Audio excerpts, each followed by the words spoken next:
bangsa Aceh, nyokut yang boleh saudara-saudara lu, generasi muda lu harus dipahami. Maka ketika MOU Helsinki pertama bergulir, nyo adalah rahmat Allah yang hak kita nyo syukuri. Ketika perdamaian itu terjadi, bermakna bangsa Aceh terselamatkan dari kejahatan-kejahatan kemanusiaan yang dilakukan oleh pemerintahan Indonesia pada saat itu. Berarti perdamaian itu boleh dan bersambut baik bahwa itu satu rahmat. Tapi apa yang terjadi setelah MOU Helsinki?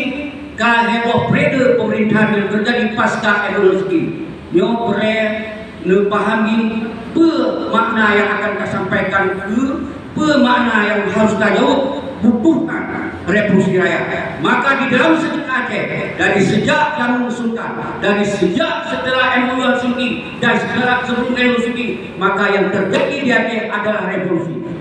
Butuhkan revolusi ketika hukum-hukum yang disampaikan oleh Dr. Rashidin Eshaf Asadkan disiplin ilmunya memang sangat betul kalau kita pahami. Ketika berjalan dengan hukum-hukum yang disampaikan itu, nggak akan terjadi revolusi, tidak akan terjadi kericuhan-kericuhan di seluruh dunia. Maka ketika hukum di sebuah negara, sebuah hukum sebuah daerah tidak berjalan, maka solusi adalah revolusi harga mati. Nah, setuju? Jauh berani agama urut Aceh. Nah, setuju? Jadi ketika nyo setuju, nyo adalah kon kepentingan kelompok, nyo kon kepentingan pihak manapun, tapi nyo adalah kepentingan bangsa Aceh yang harus hidup berharkat dan bertabat. Urutnya ulun tanya nang harkat tabat. Bangsa Aceh kali heboh periode diman oleh para gubernurnya. Ada. Nyo ke yang wali sangat membenci dengan aturan-aturan hukum yang hanya dijalankan untuk kepentingan bangsa. Nyo perlu pahami.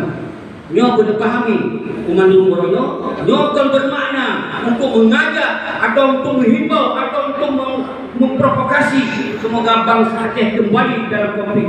Nyo yang maksud.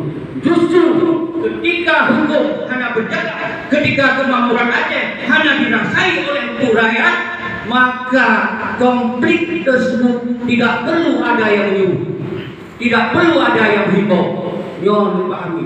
Justru oleh ulun tuan, karena setelah MOU Helsinki, nah dua kekuatan yang dibenarkan oleh